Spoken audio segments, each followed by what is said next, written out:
You're welcome to the Effective Living series right here on 97.3 City FM and ChannelOne TV. My name is Apioko. We're in week 4 of the Effective Living series 2025, where we've been speaking about resetting business, resetting your business, that business that you've poured your blood, your sweat, and your toil into. And there's 3 R's that I need you to remember. You're either recalibrating, remodeling, or rebuilding your business this year. So recalibrate, remodel, rebuild. All right. Now, today in particular, we're talking about how to scale your business from local to global. Okay. So from local to global, how to scale your business. Perhaps you've been operating for 2 years, 5 years, 10 years, and you thought, you know what? I think it's time to scale. I want to tap into a market beyond Ghana. This is a conversation for you. Now, as I like to say, I am not the expert here. I do have a guest. Mr. David Ofusu-Dorte is the senior partner at AB and David Africa, and he's a perfect person for that. I like to call him the crystal ball guy, and he'll tell you why when we come back from a break. But don't forget that the Effective Living Series 2025 is proudly sponsored by Hallmark Cafe. And Hallmark Cafe has a very simple message for you. There's delight in every sip and bite. So let's go for a break, and then we'll come back and get into our conversation.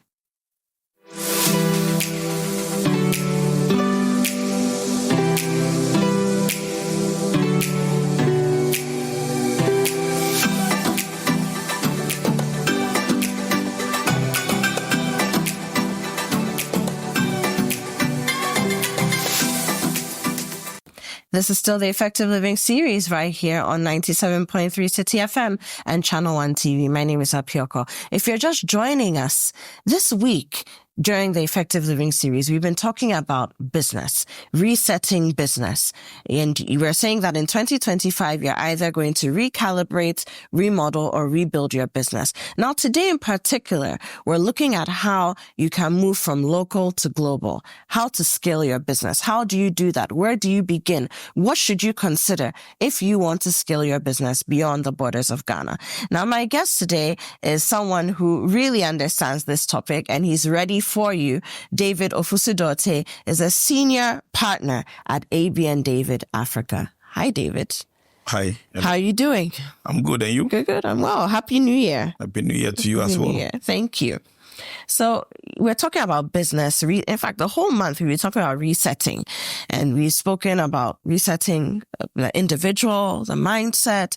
We've spoken about resetting your health, resetting your family, everything reset. This week we're on business. And I know a lot of people have said, that this is my year. I'm going to scale my business. I'm going global. I'm taking the world by storm. But my first question for you is, when it comes to going global, is that always the right decision for a business owner in the first place? I think for me, I look at going global from 4 separate angles, okay. and you need to take a look at it and see where you fit as a business. First, there are some businesses that need not go global at all, or whose founder, who managers don't think they should go global. So that category of businesses, by their very nature, need not go global and need not worry about it. So I'll put those ones aside. Okay. But for that, the ones which have to quote and unquote go global, I'll look at them in 3 categories. That makes the 4. The first one is the group who are not necessarily interested in going global, but they must have a global perspective in everything they do. Okay. So either the managers or the founders or the staff must have some global perspective. So let's take a look at, let's say, ChannelOne TV. By the very nature of your business, you must have a global perspective because the reports you make must have some global stint to it. Right.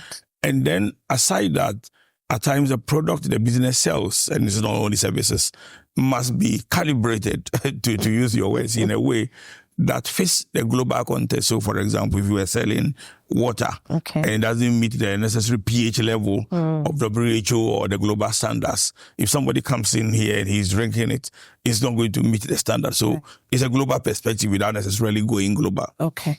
Now, the second category of those who fit the global context are those who want to sell to global clients, without necessarily having presence across the globe. So somebody may want to sell his product outside. He doesn't want to have a presence across the globe. It's still a global business. It goes beyond the mindset of fitting your products to global context, but to consciously sell. There are quite a lot of young people these days, and not just the young, those who are in the fashion business, who are selling across the globe. Just people see them on IG. And their businesses are instantly global by the very nature of how they sell. So they are global, both in terms of what they finish and how they finish their products and the client that they attract. So they must have a significant amount of global mind share. The last category that we tend to refer to as global, but they are not the only global businesses, are those who take the step to set up offices and factories and franchises across the globe. So I'm sure those are the ones that majority of people tend to call global. If you fall in that category or in any of the categories I've talked about, there are different steps you need to take. Well, let me just, before maybe you come into your next question, let me deal with the last category. If you are the leader, founder or manager, you must have a life. And unless your life is aligned to the business, you have a problem. Because some people go global for the sake of going global without seeing the context and the challenges of their personal life as they go global. And I tell you, if you don't want to wake up at 2 a.m. in the night looking at the ceiling and thinking about what's happening in another country, don't go global. Don't bother about it, because you have to worry about what is going on elsewhere. So the way you like to lead your life, the things you enjoy, must be in a way aligned to your decision to go global. And if you make that decision, then we can deal with the steps as to how to go global, and we can get into that. Yeah. No, that's very interesting. So you're saying that you've given us 4 categories of businesses, individuals in businesses when it comes to the global mindset, going global. And you pointed out that most of the time we're thinking of those who want to set up offices, brick and mortar in other countries beyond the home country. But then you've highlighted the digital. Young people are selling, marketing their products and services all over the world. Meanwhile, they are not even traveling beyond Ghana just because they've set up themselves on social media. And they're also meeting the standards that the global market needs. And then you have those who, ChannelOne, a good example, by virtue of what we do, you need to think global. Even if you don't intend to go and have a radio station, a TV station elsewhere, right? And then the person who doesn't want to wake up in the middle of the night, doesn't want to be communicating with China or the US or whoever it is. But there's a reason why the category 2 person need to also be consciously mindful about the impact of the global presence. Just because, and I give the ChannelOne example, or just because of the products you sell. Because that other reason for the likes of ChannelOne, when others want to expand, you may be a target market. Absolutely. They may want to team up with you, and then you become instantly global without you necessarily having to have taken the step. So you become part of a global enterprise. I was just speaking on my way here to a client who set up a business in Ghana, became part of a franchise holder for a German company, and the Germans thought he was doing so well, give him West Africa and invite him to become a shareholder in the German company. And this morning he was speaking to me about expanding across West Africa on behalf of the global entity. He is global already. It is because he structured the business to have a global appeal. So the globalization need not be when you are only taking the step. It can be the reverse. Very, very interesting. So let me ask you this question. You have worked with so many businesses over the years. Do you have any experience with some cases where the people just focused on this global? Because for some people, it's a fad. It's fashionable. It's a trend. I want to go global, and they focus so much on that they began to lose local dominance. Do you have examples like that? There are many examples like that. And again, which is why I said, align your personal life to whether you want to go global or not. Not everybody needs to go global. If I operate across the continent, and I have to travel quite a lot across the continent. I mean, if you are not the type of person who want to travel around Africa with all the challenges that it faces, why do you want to do that? Do you understand? If you are not the type of person who want to interact with people who speak different languages, have different culture, eat different foods across the continent, then you are going to have that challenge. So don't go for it just because it gives you fame and somebody will put you on ChannelOne TV and say you are going global and that is why you want to go global. Do it for the love of it. And that's what I do. Okay. So there are people like that and they're having challenges. I said their life is not aligned to what they are doing. And for an effective living, you need to align that too. But if you love it and there's a reason why you must do it, and what is the reason? The reason could be because you want to capture bigger markets, you want to have a bigger mind share, or you just want to grow and you love growing. If that's what it is and you're doing it, then you need to now appreciate the steps because people miss the steps. For example, I highly recommend the step of upskill, upgrade before you upskill, before you think of global. If you can't go through these 4 steps, you just go global and then it will become a big failure. You might as well have stayed local. Upskill means making sure that the skills of whatever you are selling, if it's services, or the skills by which your staff sell the products, if it is products, is so upgraded that it can meet global standards. Upgrade the product itself. If it's Ghana standards or authorities, grades are international in nature. They fit Africa Standards Organization. Then you are upgrading. Then upskill. Upskill has its mechanisms. If there's a difference between incremental and exponential, and we can come to that as we go along.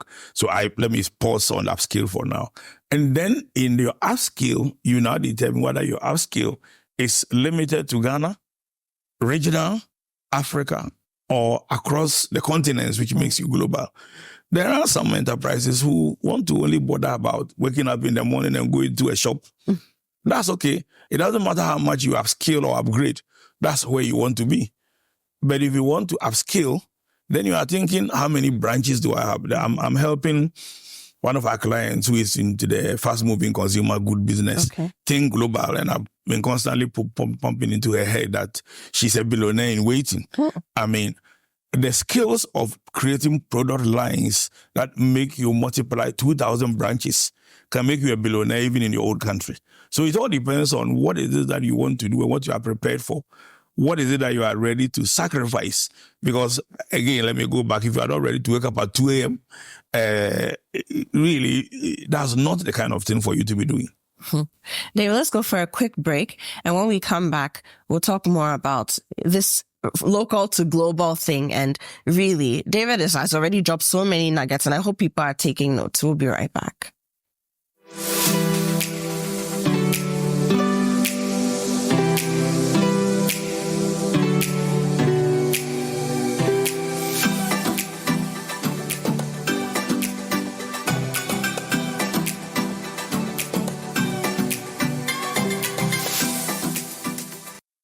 This is your chance to be served by a robot at Accra's premier destination for fine dining, Hallmark Cafe, located in Jowolu, just after the Allied filling station. It's the perfect spot for delectable pastries, desserts, hot and cold beverages, as well as a variety of continental and local dishes to satisfy your cravings.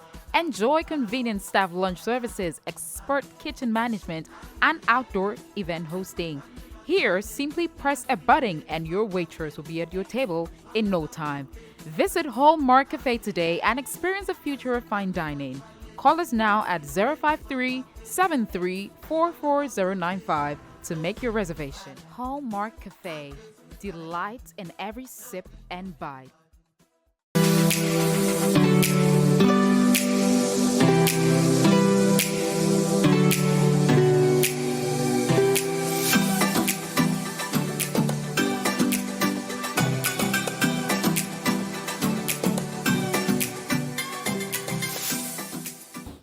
Welcome back. This is still the Effective Living series right here on 97.3 City FM and ChannelOne TV. My name is Apioko. Today we're talking about local to global, how to scale your business. And my guest, David Ofosu-Dorte, who is a senior partner with AB and David Africa, is really giving us this is like free consultancy, right? So you need to pay attention. And before we went on that break, David, you sort of led us into this, in talking about the sacrifice that you should be willing to make if you really want to go global. You've outlined several categories. For those who missed that, the different categories of being global as a business, you can go back to our YouTube channel on ChannelOne TV and then get the information there. There'll be playbacks on radio and TV as well. So I'm not going to let us rehash it. But David, you said one key sacrifice for the individual who is even at the center of the business may even be losing sleep. It may mean traveling around the continent like you do. I mean, we're lucky to have you here today because you, David, you're all over the world, all over the continent, and finding you, pinning you down can be difficult sometimes, even though there are virtual options now and all that. But beyond that, what are some of the sacrifices that, somebody, a business that decides, look, this year I'm going global, may have to look at going through? So first, whoever is championing the global agenda must again understand how that fits into his or her life. And let me just take travel as an example. If you are a husband and you have kids and a wife, and it's difficult for you to pick your bag and jump on a plane without creating problems at home, you have a challenge. And vice versa, if it's a wife, it's the same kind of thing. So those personal sacrifices are very important. Your health, a number of things so that's one. The second one is the staff. You definitely have a team. How does the team understand and buy into the global agenda? And to what extent are they fitting into that global agenda? I was once in New Zealand. That means 11 hours ahead of Ghana. Mm-hmm. And if you have to have a meeting with your team in Ghana, you know what time to wake up. Or you deal with a client in Singapore and how to make sure that at the time that the instruction is being given, somebody is available to listen to it or deliver the product or service for that matter. That's another thing that you need to look at. So those are the non-financial costs, because we tend to focus on the cost. Okay. Before I come to the financial cost, I always make this point. If you are going global and the only thing that is driving your global agenda is money. You might as well not do it. And that is why many people, when it comes to scaling, start complaining about lack of money. If lack of money is the reason why you cannot scale, don't bother, because if you get money, you cannot scale. So having settled on those things, then the question comes to the financial cost of it. What does it take to actually go global? Can you afford it? Does it mean losing local custom? Is it possible to do it without incurring that financial cost? I mean, I have a call just this afternoon of somebody who is looking at, teaming up on a global agenda. And when I look at the cost of it, I told the client, are you prepared to make this cost? If you think you can make this financial cost, so be it. So the finance is very important. Okay. And how long does it take for you to earn back that money that you put in? But the earning of that money also depends on the ability of wherever you are going to be able to, as it were, patronize your custom. Right. So you factor all those into it and look at whether or not you are prepared to make those sacrifices. Then that determines whether you make the move or not. Yeah. So how do you determine the pace of scaling? Because for some people, they want to go very fast, some people may make the decision today, but may not realize that they need a long-term, maybe a 2-year, 3-year plan to even get to really where they want to go. How do you determine the pace at which you should move? Okay, so let's deal first with those I've indicated are instantly global. Okay. If you are instantly global just because you sell online on IG, you are global. In terms of the pace, it's instant. Okay. You can actually, but you have to save yourself the trouble. Okay. The worst thing you can do for yourself is to sell any product or service for somebody to come back and say, this is bad. It badmouths you. No amount of advert can save you because it tells 10 other people. So if you are in that category, before you go global, it is safer to tell somebody, we don't sell in this market at the moment. Okay. Until you can upgrade your products and upskill your team to the extent that you can sell in that market. Okay. I know someone, young lady, who actually sells a lot of products across the globe, and every one of those products are made here. Wow. And it's fine. Now, so that's one. I mean, then once you've determined that you can go, you have to distinguish between incremental growth and exponential growth. Okay. In my view, you are better off growing incrementally first before exponential.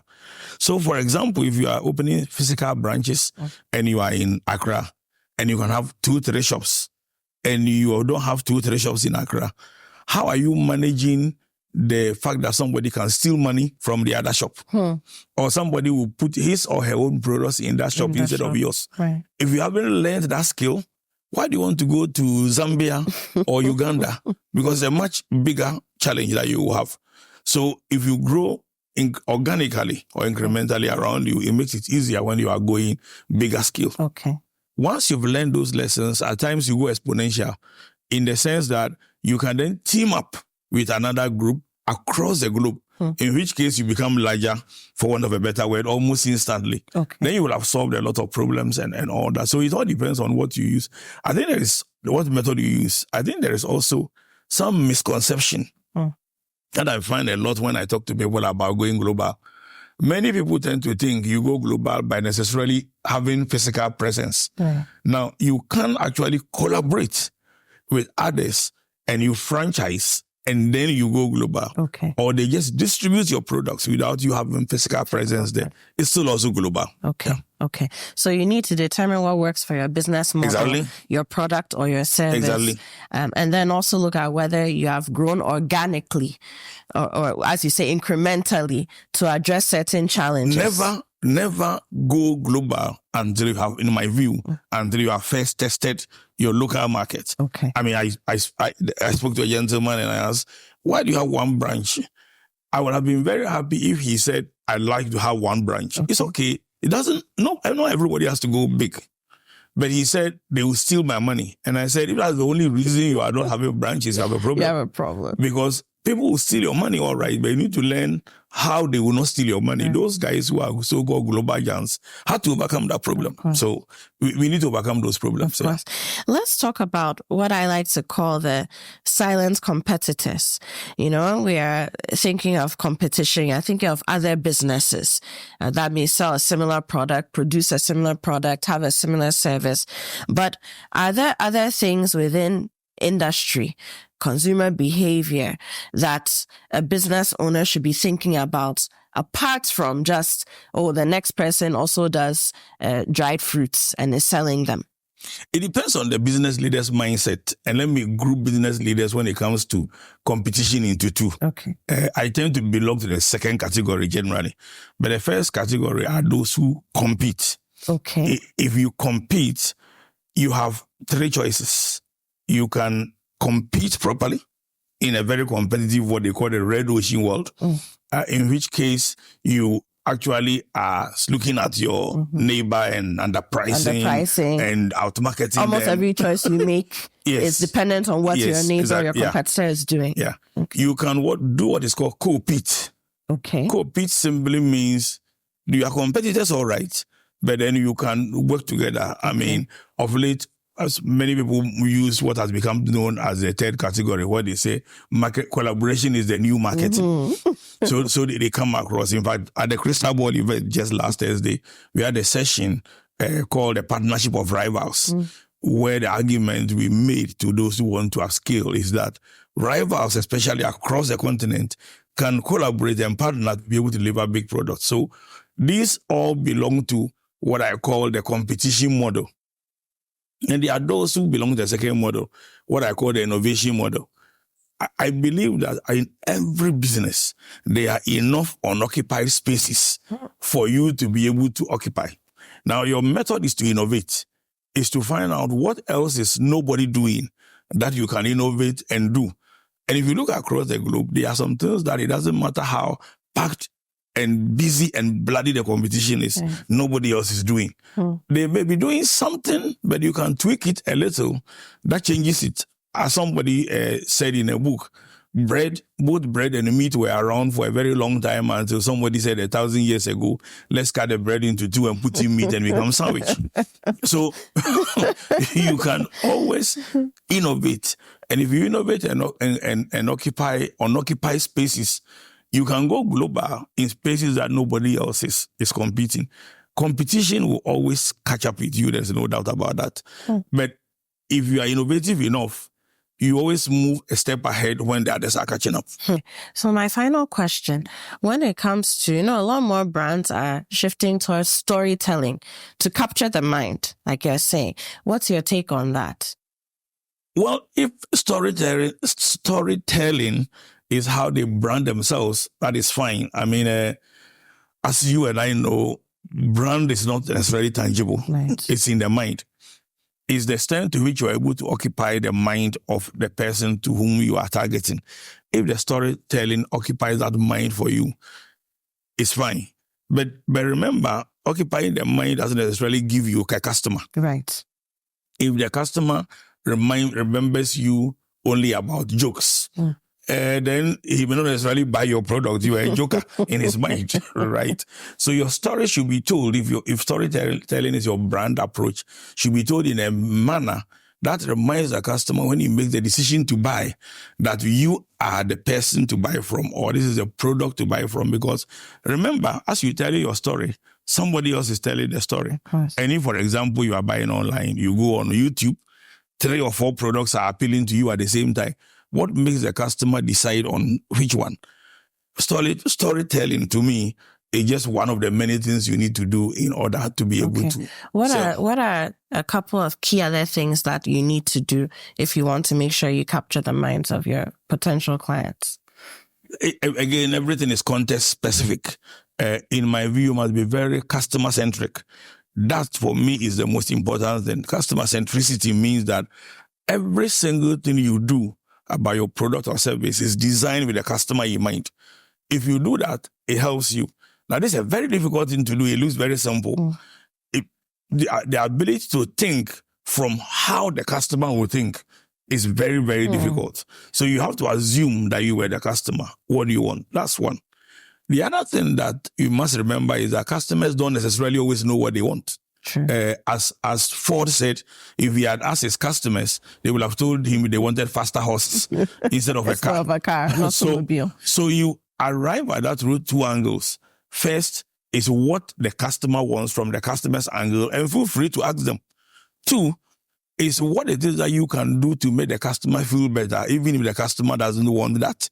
If you look at this from these two angles, it doesn't matter whether it's services or physical products, you can always deliver something that entices the customer. There's a very important reason why.